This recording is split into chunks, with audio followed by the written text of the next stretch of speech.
Hello, everyone. How's everybody doing today? I am still just getting started, making sure everything is running smoothly. And you're probably seeing some work on my screen that you've not seen in the subreddit. This is because this is my Apprentices work.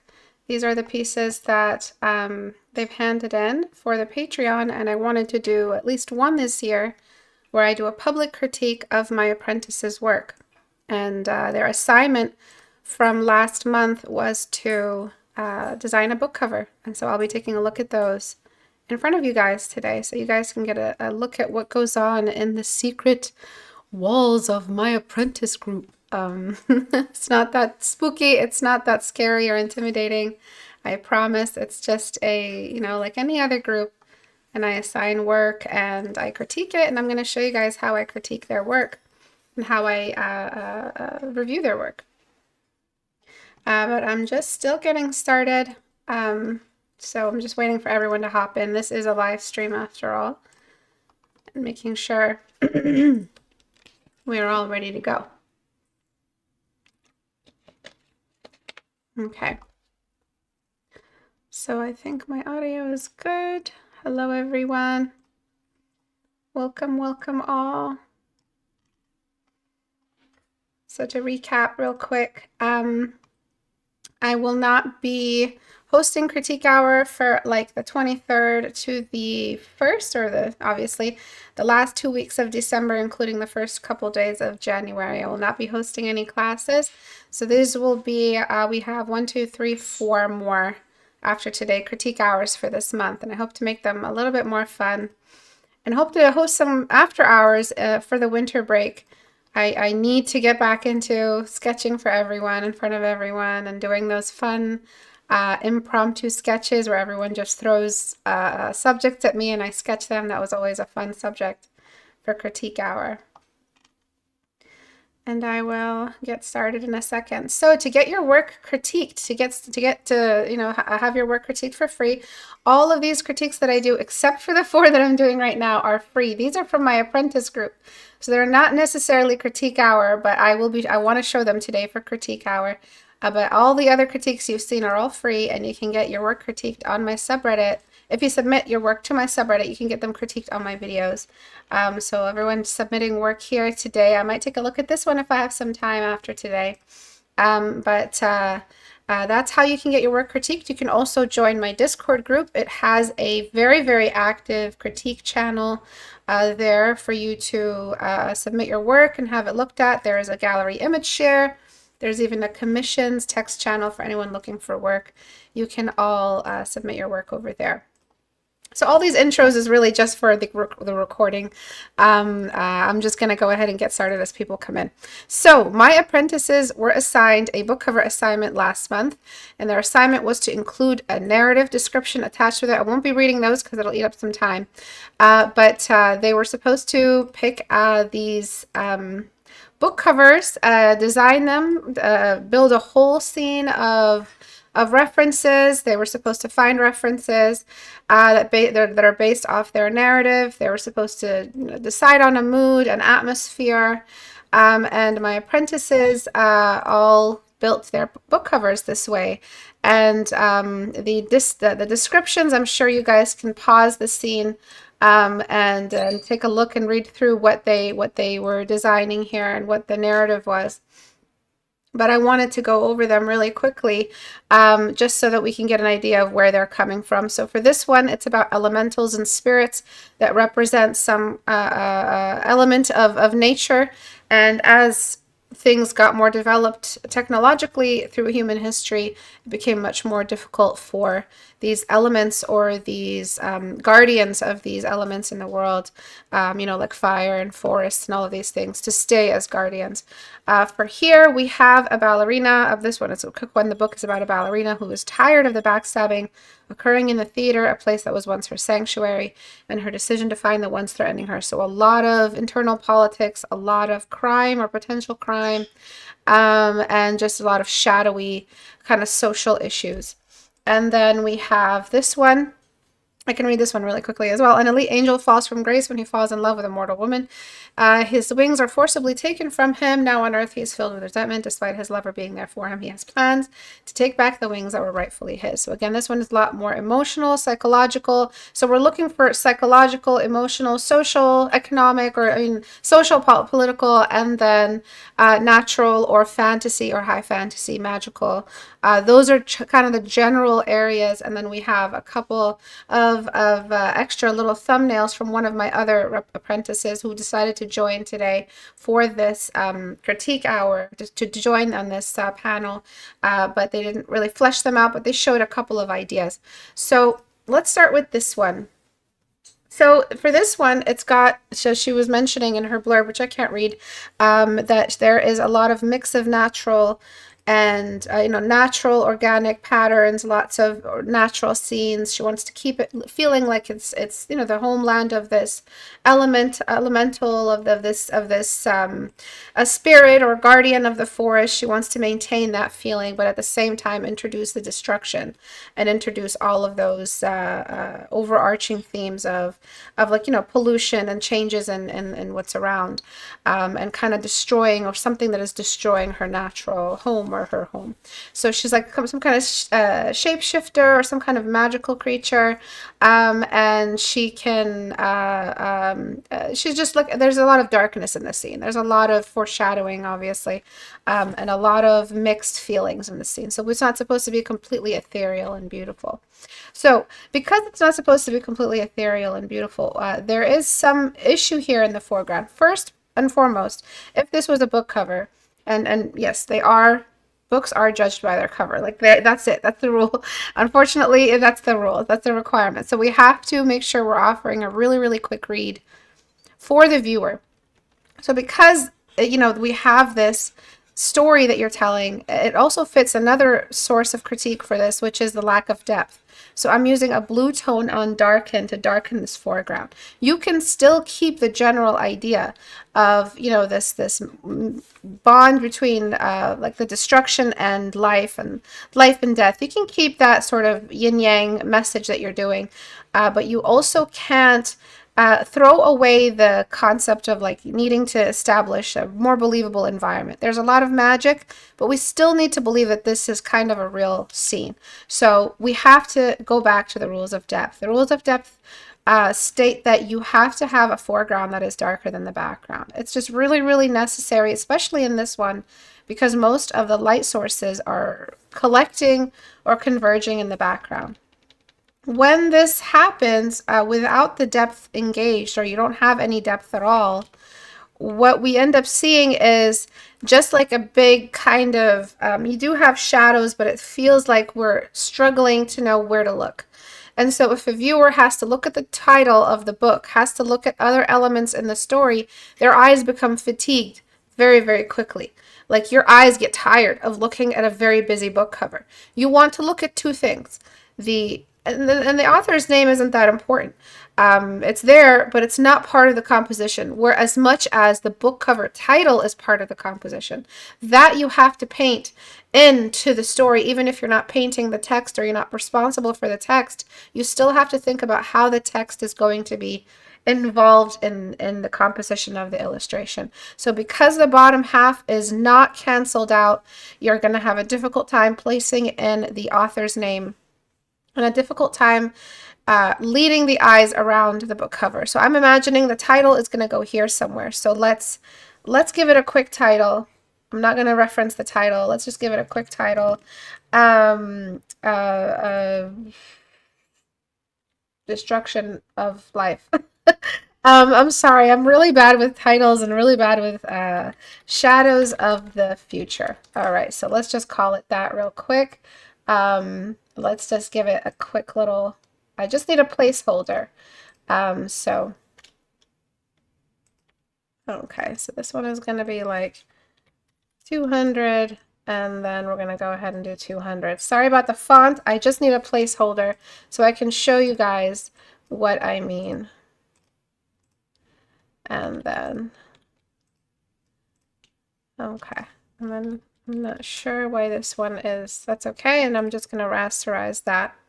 So I wanted to go over all of these in front of you guys just to show you that you have to have the book cover title present while you're building your thumbnail. It has to be present, because take a look at what we're seeing now. Once we established, got rid of that stuff in the foreground, created this darker presence in the depth for the foreground, we feel more safer about what the story is carrying on in the midground. We're not trying to carry the story in the foreground. Even if the character is going to be silhouetted, that's just what's happening. You place all the fire in the midground. This is where the story is. This is where the message is happening. So maybe this forest isn't on fire, the viewer will say. The viewer will say, this is symbolic, the shadows of the future, meaning something's coming to take all this away. This is going to be a story about environmental conservation.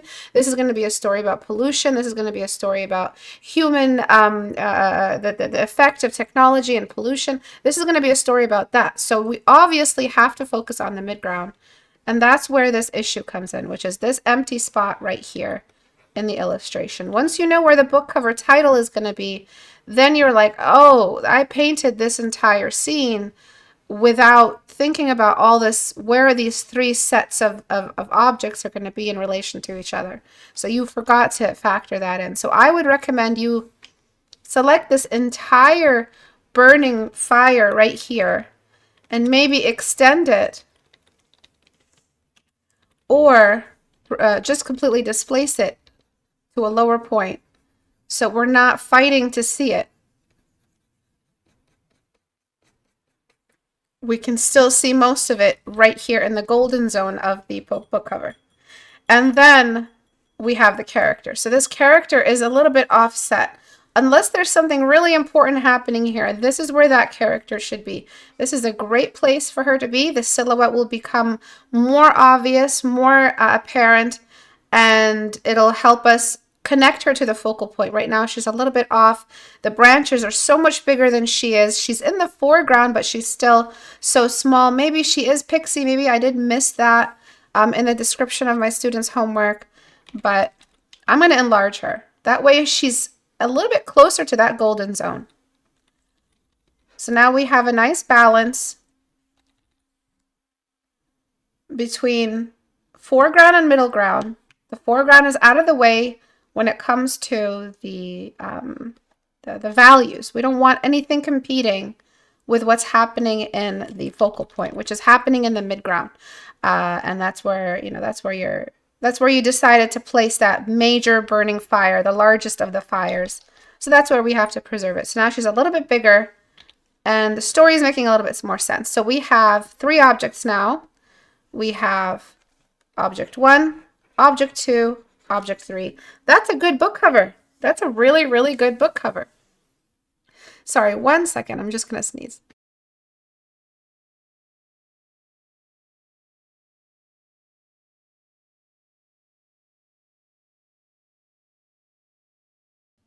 Okay, so let's just clean it up real quick. I'm just going to clean it up for you guys and then show you the quick before and after. So I selected her.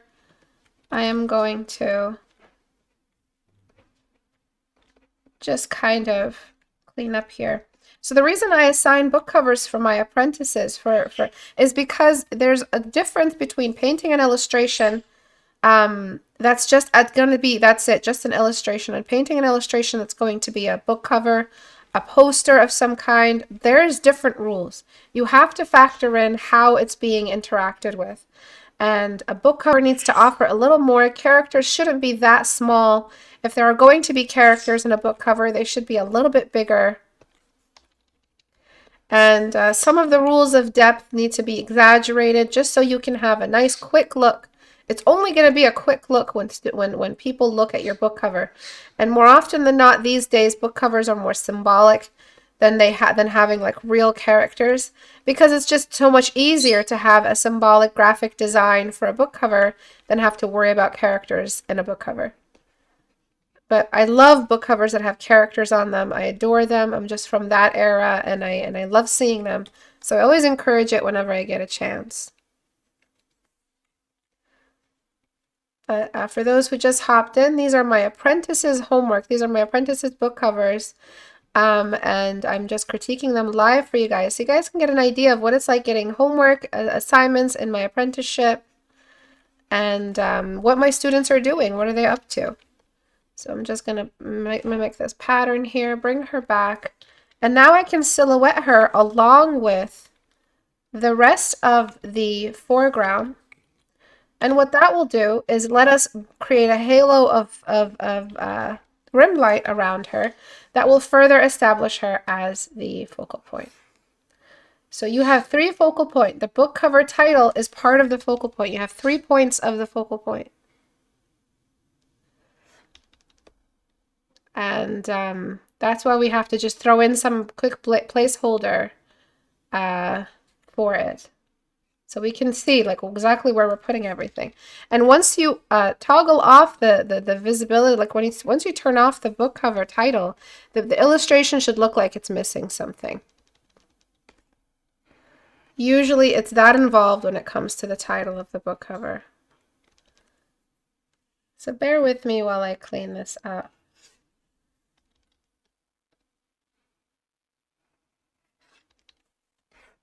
Okay. I love the colors that they chose. I love the way they built the natural scene. They kept it very lush, which is really important for the message they're trying to describe. It's lush, it's beautiful, so there's a lot to protect. And so the book cover has more of an impact. The viewer doesn't want this beautiful forest to burn down, so they're going to grab that book and they're going to read it. To see what happens. So that's the power of a book cover. You have to be able to create that sense of urgency in the plot, represent what's happening. All of that stuff happens on a book cover, especially a book cover with characters on it. So you want to show, and she looks a little bit sad. She looks a little bit disappointed, and so that's all helping the story along. So that shadowed foreground that I added earlier, I added it again with a blue. It's a cool value. And then I'm just going to duplicate and just cool down the character as well, deleting only what I don't need. And so on color, real quick for this one, and on darken. I'm just trying to mimic what I'm seeing here in both color and value. Okay, so everything's nice and dark. And so what I'm going to do is just put this on darken and then delete away only what I don't need. So I'm going to start with the rim light.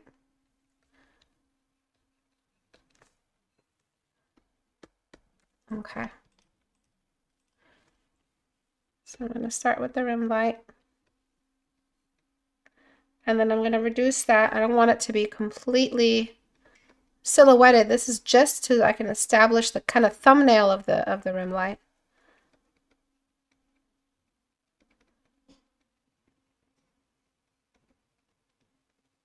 And get an idea of the shadow that she's casting around herself. So this is her own cast shadow on herself. That's really what rim light is. And so there's a lot of shadow now. There's a lot of darkness in the scene, and that helps the book cover along. That helps the story along. Makes it feel like you have this connection to the world. There's this real darkness happening around the character.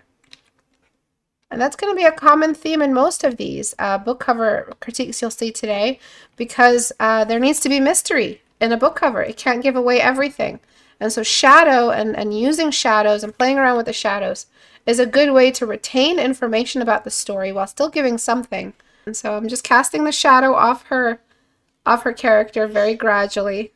So it's a really necessary cast shadow that you've emitted, and it's the ambient occlusion. And so I'm merging everything down now, and then I'll show you the before and after for just these changes. And then the fire. So I'll clean up the fire, and maybe I'll make this fire a little bit smaller, just so it's there, but it's not quite.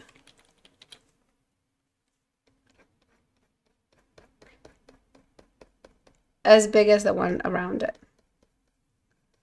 And I'm just showing how the pine is in front, also being kind of silhouetted. Not 3 pieces like that, that's too much. Okay, and so now we have a more kind of cohesive relationship between the book cover, the fire, and the character. And then we'll turn off the book cover title. Sorry, title. I didn't mean book cover. I meant to say title. It still works. It's still working. There's another thing that I would recommend is just to show a little bit more hope, maybe showing more sky. So one thing they mentioned in their submission is that they were worried about showing a fire burning in a daylight scene. You don't have to worry about that too much because you're in a kind of like the canopy of the forest. You're kind of protected by all of that. So you don't have to worry about it too much when you're in that kind of environment. It's just dark enough being surrounded by all that darker green. Green is a bit darker when you're drawing it, when you're using a darker green like that to get that really deep forest green. It's on the darker side of the color picker. So you don't have to worry too much about it being too bright in the surrounding area. And then again, I'm adding this in just to show that there's some hope on the way, that the story has some hope. It has some darkness in it, obviously. All this beautiful nature is getting destroyed, but there is a sense of promise or hope for the future. And I'm actually going to introduce a new color because this color here feels a little bit like things kind of feel monochromatic a little bit. So I'm just going to introduce a pink to that sunset scene just so I could break up that color that you have here. It's either green or orange wherever you look, even on the character. So let's fix that. And then because I did that, now I'm just going to flatten the scene. Now I can introduce this same brightness. Maybe that's a little too much pink. The same brightness on the surface beneath. And so I'm showing that like straight line. It's just going to be a straight line down, and that's going to have some nice glowing effect as well, and it'll complete the whole package.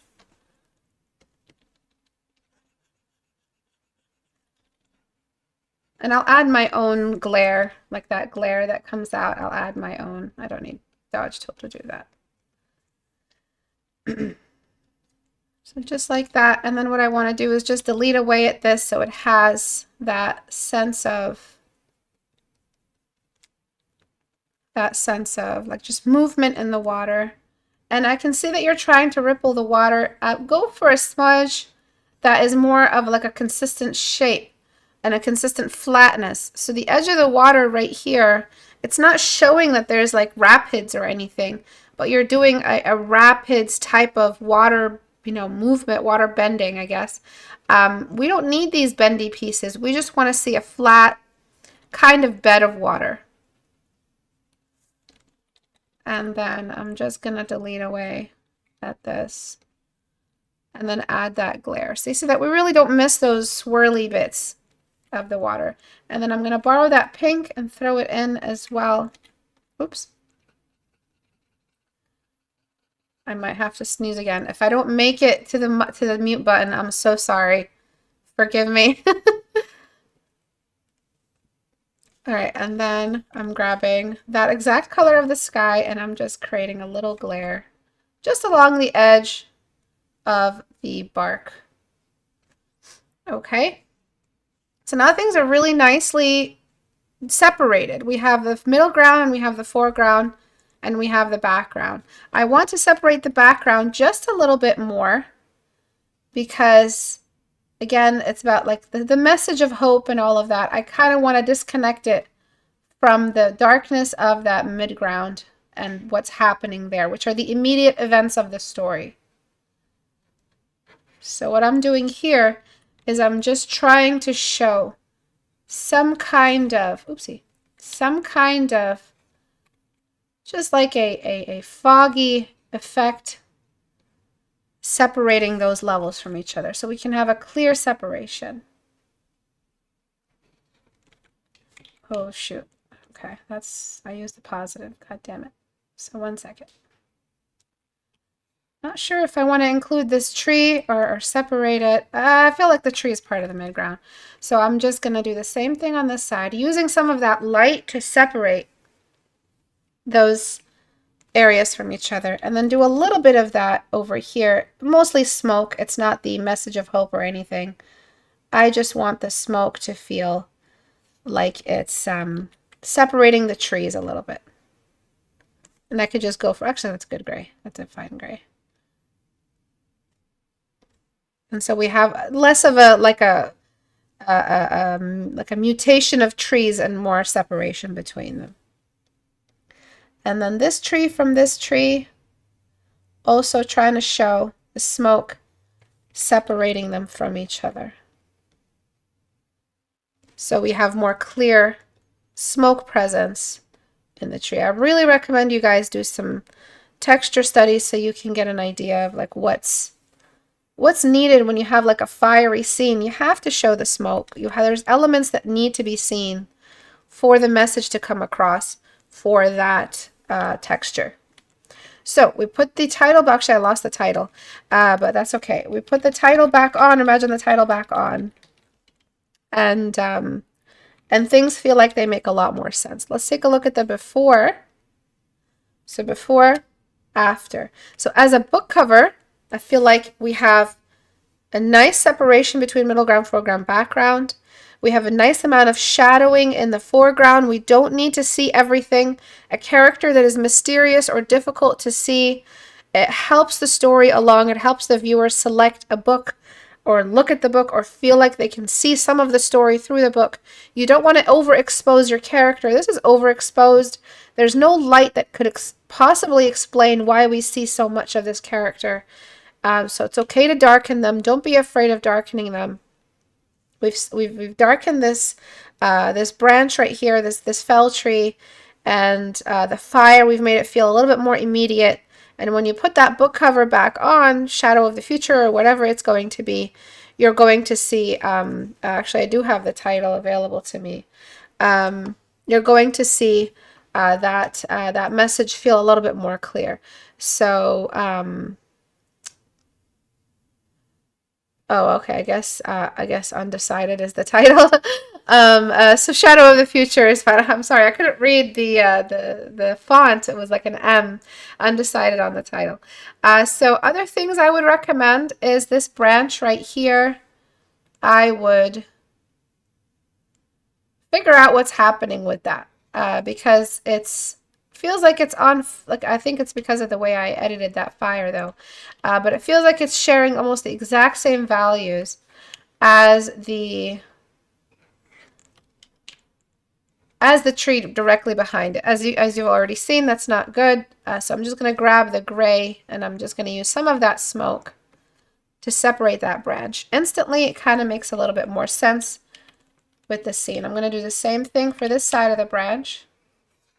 So your rules of depth need work. And the reason why one of my last assignments for apprentices is to redraw an old piece is so they can get an idea of how much they've improved over the years and how much, what to add to their curriculum, what to add, what kind of new stuff to add to their group of studies, because there's nothing that reveals it better than critiquing yourself.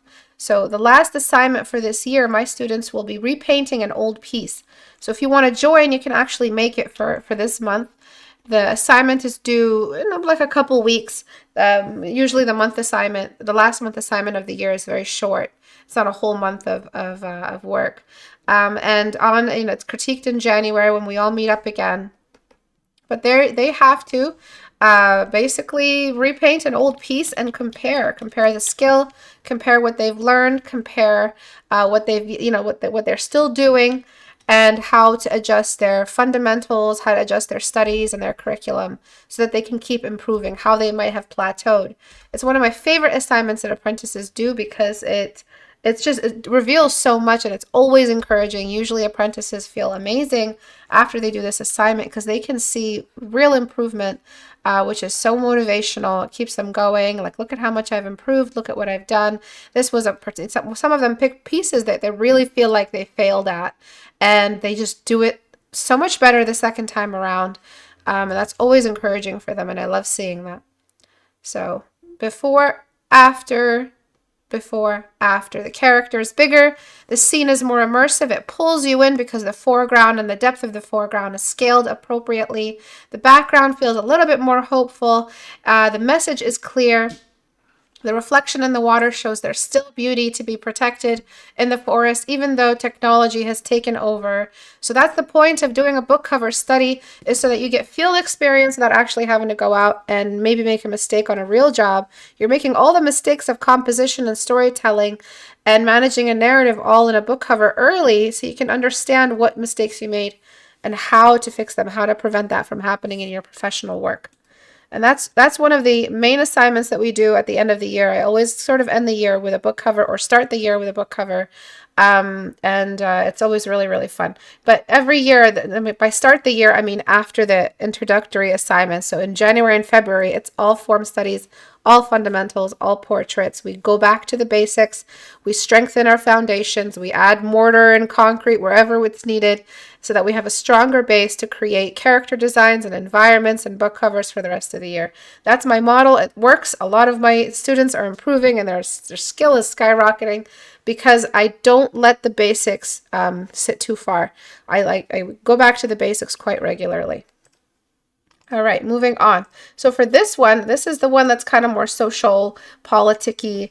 It's got like this character that's surrounded by lots of that kind of scary, dramatic politics, kind of like crime, whodunit type of the energy I'm getting from this.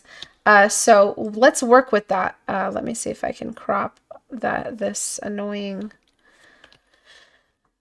red line here. Let me get rid of it. And so I want to channel that kind of Knives Out book, like a movie cover. So if you look at all the it's not really true crime. It's like a murder mystery matched with like those true crime Netflix book covers or show covers that you see, you know, with like Making of a Murderer or something like that.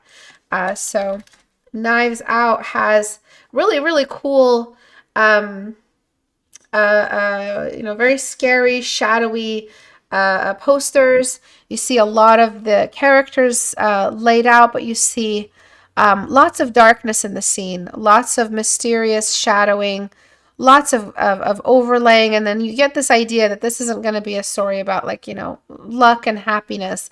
It's going to be a story about each individual character's personality and how they interact. A lot of them look grim. None of them are really smiling.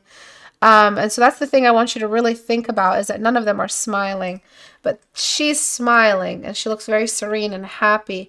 And I know you're probably wanting to show that she's like this. You know, this is her, this is where she's happiest. This is her element. This is where she hangs out. But I think the most important thing to do right now is to get rid of that smile. It doesn't feel like this smile is fitting what's happening. And I'm going to go for that murder mystery kind of like crime type of book cover, like the beautiful singer at the saloon was murdered and we're trying to figure out who did it. But obviously this isn't the exact story, but that's the energy I want to pull from. So I remove the smile to show that there is some sadness in her heart because nothing seems to be, no one is at peace. There's no peace around her. And so this is something that is really weighing on her. I like what you did with the shadow. I like what you did with the foreground, but let's blur the foreground and enlarge it a little bit. So we're gonna actually, how do I want to do this? I kind of wanted it to, as if the camera was a little bit closer. Let's just blur the foreground instead of enlarging it. So before I do that, I'm going to darken it.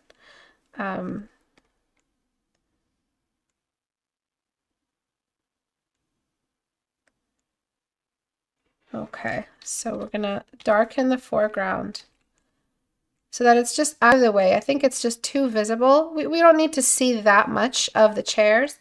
And then we're going to just blur them. Blur. Gosh, and blur. We're just going to get them out of the way. It's kind of a repetitive pattern. They're really not that important. And so we're just going to get them out of the way. It's not really making sense. The depth really doesn't need them to be blurred, but I want to focus more on what's happening here. So I'm going to duplicate this layer and really illuminate it. This is a stage light, so it should be a little bit more intense. And the title reveals everything, Juliet's last pirouette. So there's something dramatic happening. So there's a lot to unpack in this book cover.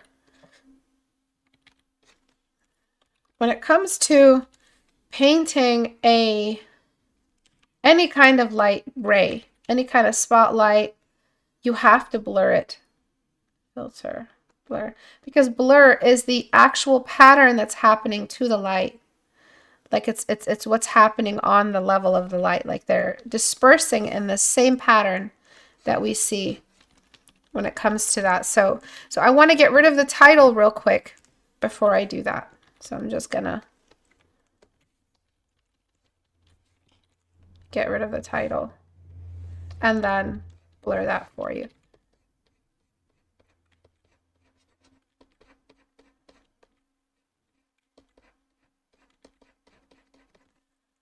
But that's the title. So it's a great placement for the title. It's a great font. I think it really matches it, especially that kind of fancy murder, you know, like that fancy murder vibe. You have this character with a knife. You have this other character. I don't know if that's a knife they're holding, but it seems like a weapon. So we want to keep that same almost Shakespearean style theme going on, that aesthetic of everything is beautiful but horribly tragic at the same time. So I'm just casting the shadow here and trying to keep that beautiful red you had in the background. So now that we have this separated, I can blur it a little bit better. But before I blur it, I'm going to cast some shadows on her face, and that will be the carrier of the story. She is getting almost no shadows on her. She's right in front of this light, but there's almost no shadows around her. And so I'm going to add that shadow and then delete away what I don't need. So again, just like before, we're using the shadows to tell the story. We're showing one, there is this sense of darkness, obviously. We have this story that isn't going to be some story about fun things and childlike wonder. It's going to be a story about the pain of interacting with, you know, people you don't like, or pain of having to watch something you love get corrupted or destroyed. Those are very dark psychological themes.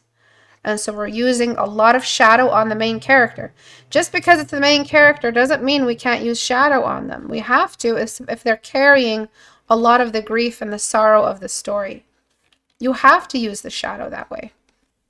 And so now we have more of a one, like an actual light impact, which is fun, and two, a more clear telling of what's happening, using the light to tell the story of the book cover. Now I can blur that light a little bit better. I like the way you hand painted it. It kind of looked a little bit like Leica Studios type of painterly. Like, look at this. This is beautiful. But I would just love if you kind of dispersed it a little bit more so it reads more as a cast shadow.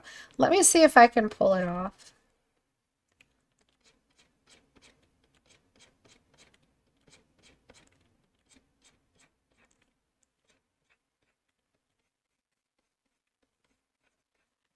I just want to disperse it a little bit more the further it comes down. And I think that is going to help. And I'm not so worried about painting over these guys either. And then just doing the same thing on the other side. Just using either side, and I'm just layering my brush in and out. And I'm not really worried about keeping it clean because I can just delete away what I don't need.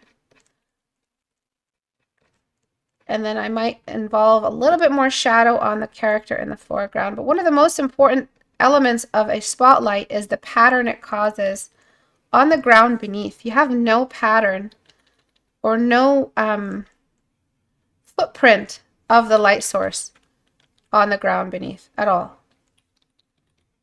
So that's not good. We have to see the spotlight's area of impact.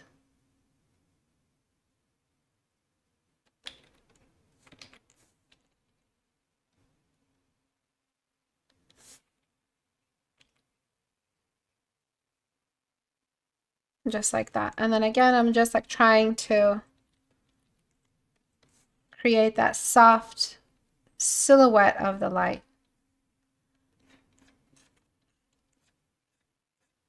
Using soft brush.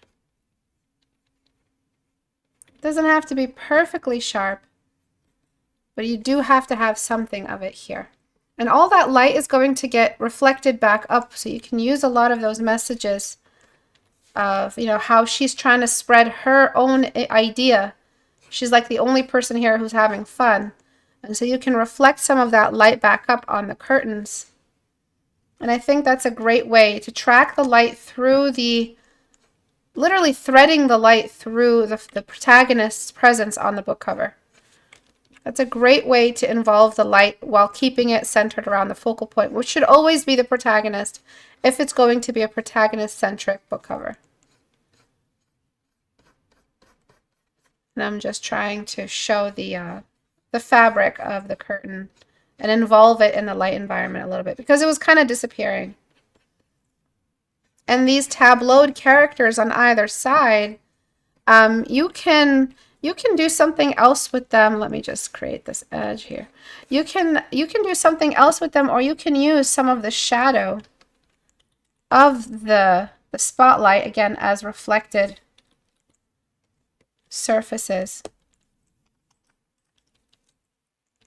So just over here, just shadowing their faces a little bit, maybe distorting their faces, maybe showing the theater faces, those classic misery or tragedy and comedy masks that you see, just showing a little bit of light along the shapes here. Maybe showing the gleam, is it gleam, sheen, glint of the knife, which will take a little bit more work than that, but I'll do it. I think it's glint of the knife, just showing that. And then on this character, I'm not sure what this character is doing. They seem like they're just chilling out. They're just a chill kind of guy. Maybe do something else with the character here. Maybe show like something also that takes away from her happiness. So this guy clearly has murderous intent. Maybe this guy is thieving or stealing. Maybe they are pursuing her. Maybe they're creeping. Maybe show a gesture that's a little bit more creepy.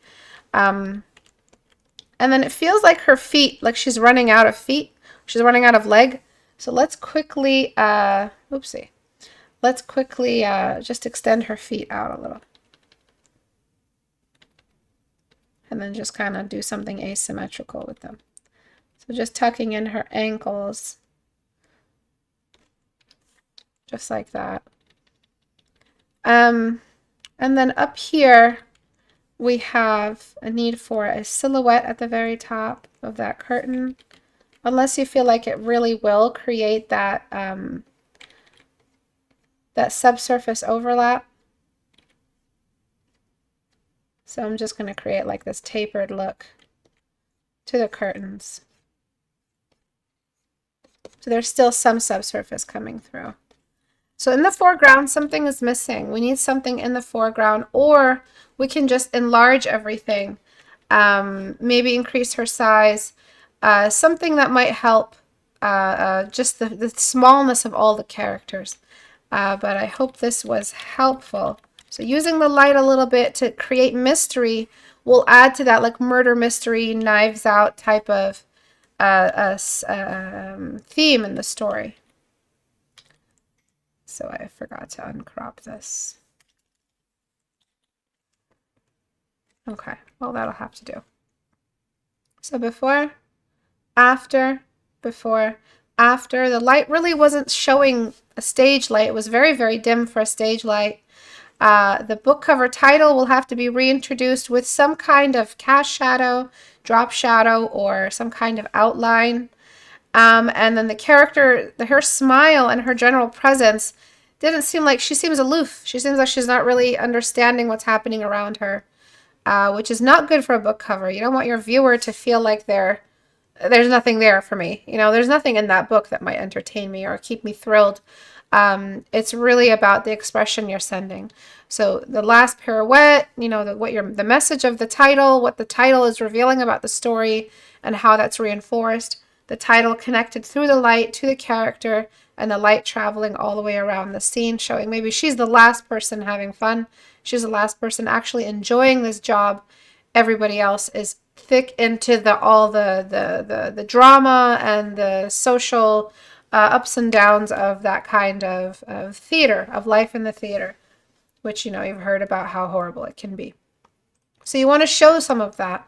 You want to maybe show some ruination, some kind of garbage on the ground, some kind of extra maybe clothing or costumes spread around everywhere. It's just a big mess. It's all falling apart around her. Maybe show some lights, those stage lights kind of hanging off of the ceiling. Just like that. Maybe just those stage lights are just like all broken and hanging off. Some clothes kind of scattered around, some scarves, some things, some crap on the ground. And then like one person attending, which is always sad to see, one person watching. And then you just, you know, you're getting an idea that this is a bad place to be and she's the only person there, or maybe she's a victim of it or something like that. That's how you get that message across in book covers. You have to try to symbolically, in a tableau style, show what's happening without actually showing what's happening. And this is about the character who was an angel who lost everything in order to be with the person they love. So they love this person, but they're also full of their own kind of hate. They can't seem to settle down. And you guessed it, we really need to drop the value here, because you have a candle here. You have some really cool reflective surfaces here. Every one of these is a really, I love what you did. I love what you did with the frames and the messages, and, you know, love and protection and being able to defend. The shattered, everything in here is just really telling the story. The shattered glass, the shattered identity, the shattered mirror, all of these things are great. But the space in between each of these is not that great, because it's just like this really, really abstract wall that doesn't really offer much to every individual frame or mirror or what's being reflected in each mirror. So let's just darken it. Let's darken that and just get a contrast going between that and the frames that are surrounding. So maybe magic wand will behave today.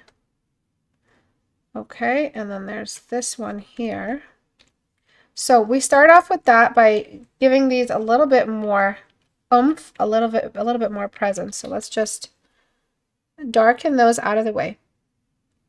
And then I'm going to save this lasso in case I need it again. And then I'm going to lasso the character from the background, the characters. So these symbols in the background don't need to be seen fully to be appreciated. We can make them those things in a book cover that you really have to kind of look close to the book cover to see all these hinted little, what are they called? Easter eggs. I was going to say eggshells. And I'm just going to duplicate and separate them from the background. So now I can darken this background a little bit, maybe a lot of it, and create that sort of backstory. The background is acting as the backstory in this scene. So I'm just going to darken it, but I'm going to obviously delete away and keep some present and delete away at what really needs it. So the sheen of the sword, the reflections on the mirrors. Everything is always overexposed. You guys have to underexpose some stuff so that you can decide exactly what really needs that much light. So the specular highlight here. The wings here, really, really important.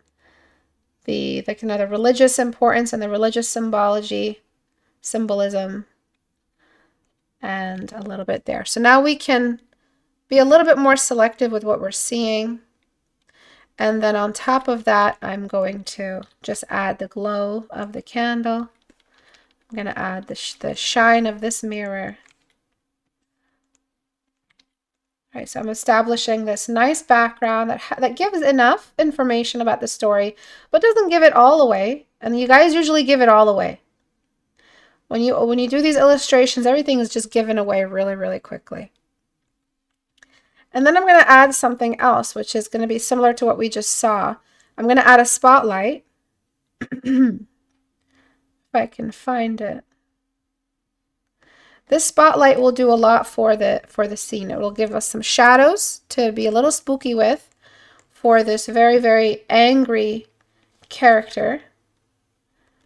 And it'll help us decide where these, you know, what's important about the background. So we're just going to add like a little shadow there. Actually, I'm going to hand paint it instead, because this spotlight is not always good. So I'm just going to do one maybe from the top. Seems like a good idea. Sometimes, I mean, we could also do a shadow from the bottom. There's all these different options you have. So we can do a shadow from the bottom, or we can do a silhouette with a shadow from the bottom and a little bit of light from the top. That's always good. Let me try that. So we'll have this like low light, sorry. That'll kind of look like campfire light.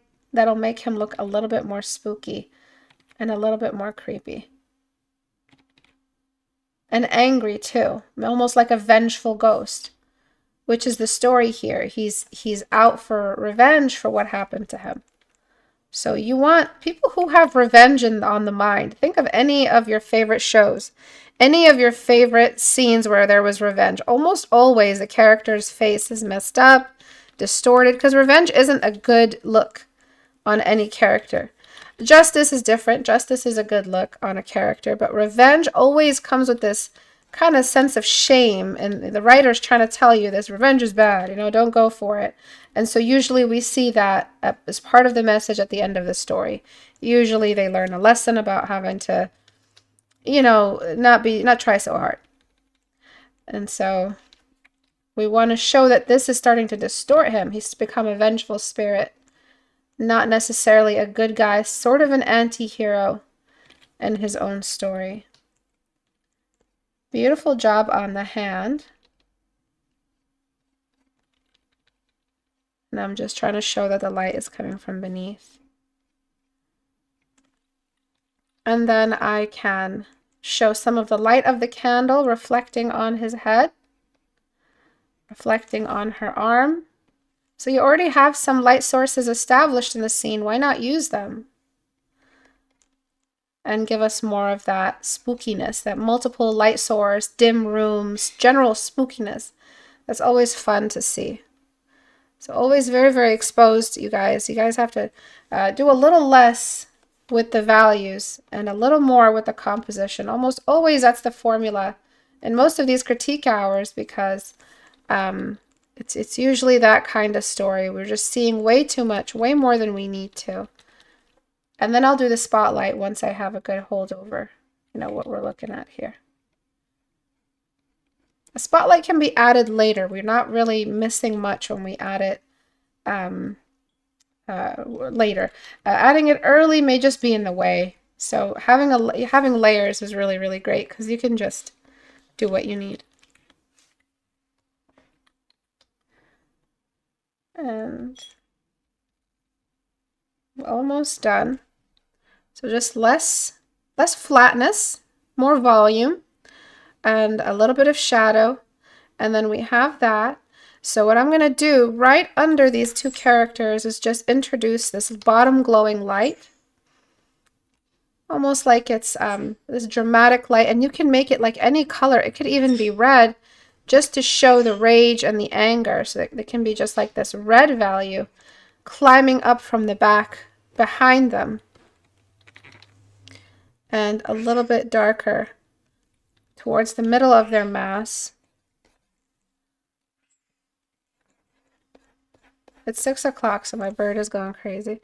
You can just make it, just the white is fine as well. And then we're going to add that really, really important shadow that I mentioned earlier I'm going to add it in over everything, actually, with a multiply, pure black, and that will help us create that spotlight. So now some of these little elements in the scene, these little giveaways, these little Easter eggs are hidden, and maybe we'll delete it some just to show that there is this ambient reflection of all these surfaces. Just like that and like that. And so we still have this shadow spotlight developing. And like right here where his wing is being reflected, we could also, oopsie, we could delete away, edit just at the top, just to show, oh look, that's the wing. And you just look closer and closer at your book, and you see there's more and more giveaways of what's coming in the book, but they're just symbols. And they're not really exactly literal, like, you know, they're not literal giveaways, but they have this energy to them that shows that same sense of darkness. And then we just keep going back to him, revealing more and more of that light on his face that's showing how angry he is. And when we think about expression and anger, we really don't want to show too much. Let me turn this off for a second. We don't want to show too much of the pupil. We kind of want to show more white of the iris, I mean. So for instance, I could just like get rid of it completely and show more shadow than actually just showing where the eyes are. So just really overshadow the eyes and hide them for the most part. And then just place in really small, kind of like deranged looking pupils. And you want to show some rage. You know, if it's a story about vengeance, there's a lot of rage. Usually the protagonist doesn't win anything at the end of a story of vengeance. And so you want to give a little bit of that villain energy almost to the eyes. Just like really angry, really overshadowed.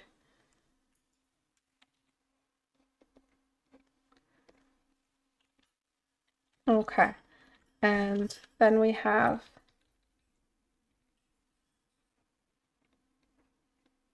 a little bit of blending. And then there's just the light that's directly in front of them. So I want to add that light that's coming from beneath again, just to show there's just some of it in the foreground as well. Just to show how there's more shadow than light in this story. There's not much good that's coming for most of the story. It's going to be a story about anger and a story about revenge. So let's take a look at the before and after really quickly. Actually, before I do that, yeah, let's take a look at the before and after. I'll do the levels afterward. So before, after. So this, like the colors that you were using before, the values you were using before, do you see what I mean? They look like they're from a storybook, like a children's book. There's a lot of that really, you know, just light-hearted color, a lot of saturation, everything's exposed. And then after, you have a lot more of that foreshadowing. You have a lot more drama. And then what I meant by the levels is we can just drop the levels a little bit to introduce more black. And just kind of mess with the levels as we drop more. And you have just enough hidden at the top, just enough hidden at the bottom, and a good use of silhouettes to tell the story. You see these two characters in their embrace, but it's not some happy embrace. It's actually a very doomed embrace. There's not much good coming for either of them.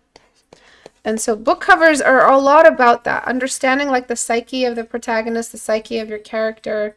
It's really, really important to have that kind of thinking, mapping out, planning. And that's kind of what the point of this assignment was.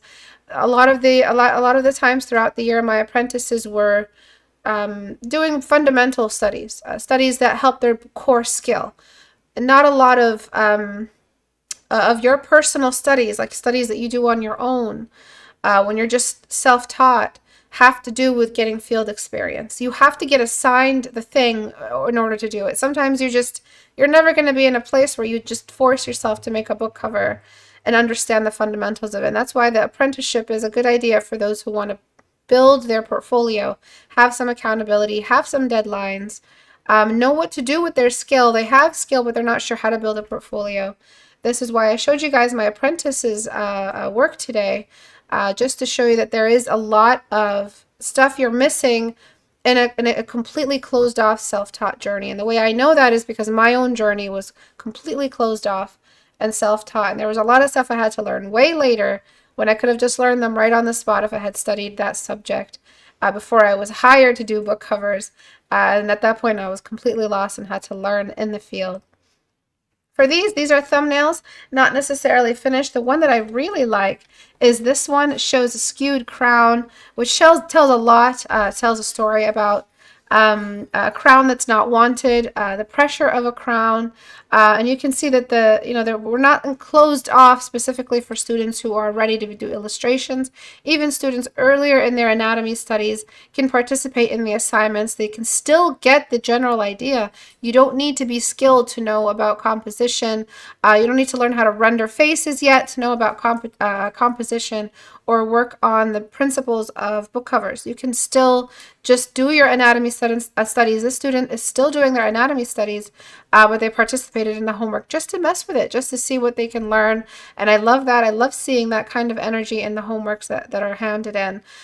So I like where you're going with it. It's centered around a portrait, but where's the light? What is the light doing? Is it going to be a kind of like manga book cover where there's not much, rendering involved or illustration? And if that's the case, how can you evolve it a little bit more? Look at other manga covers where you have an anime influence, but the covers are a little bit more dramatic. There's some lighting happening. It's not exclusively flat and unrendered or unshaded. You can still use light to your advantage. I like this one because you have a little bit of that silhouette, the kind of abstract sort of white versus black happening. Maybe the character has a darker background, but they're supposed to be in the light and be this representative and take this role that they don't want. So this one really speaks a lot. I can pick up a lot from this one.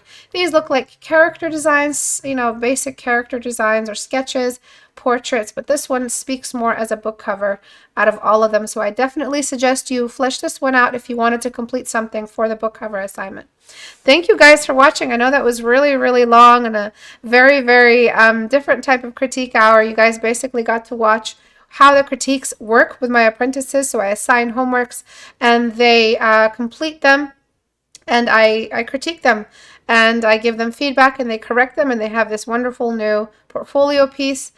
So those are all the pieces for this homework batch. We had this one. It touched on nature and losing nature in the face of technology. We touched on this one, which had to deal with really, really personal psychological pain. We touched on this one, which had to deal with social pain and having to be like an individual or lonely in a society. And then we touched on these, which have to do mostly about, how the portrait is directly there in front of the viewer. A lot can be learned from book covers. A lot can be learned from book covers. I really recommend them if you guys are looking for an assignment that you can learn from, can use all your tools, and is great for your portfolio, for getting work. Book covers are the best subject to study. Jump into them. Have them character-based book covers because those are worth more. Symbolic text kind of graphic design book covers are not worth as much as a character or illustration book cover. Those go a long way with the viewer. The viewer wants to know what the character looks like, and the artist behind the book cover can give them the whole world of the story right there in front of them. So that's why I always love the book cover assignment when it comes time to do them for my apprenticeship. So to recap, you guys can join my apprenticeship anytime. You can cancel anytime. It's $20 a month for the apprenticeship. You get assignments. You get 3 types of homework you can hand in. The assigned homework that I send out, the homework that you can hand in, any work that you're working on, anything that you want critiqued, you can throw that into the critique pool, or you can do alternative fundamental homework where you're doing basic studies and I just talk you through all the mistakes you might have made anything you might have overlooked in basic form studies, basic portraits. I critique all of those at the end of the month. I gather them together on the first Tuesday of every month. And I really encourage you guys, if you do want to join soon, because one, you'll make it for this final assignment where we're comparing old work and our new version of the old piece. We're comparing our skill across time. And then for the early assignments of the year, so January, February is all fundamentals, form studies, advanced form studies. They're all catered to your skill. So if you're a beginner, you can adjust the homework to be a little bit more friendly to your skill range. If you're more advanced, you can throw in color, you can throw in more subject matter. Everyone learns something, and I try to keep it very, very flexible for everyone. So thank you guys for watching. And if you want your work critiqued, all you got to do is go to istebrak.com and click on the subreddit icon to join and submit your work for critique. Thank you everyone for watching today. Bye.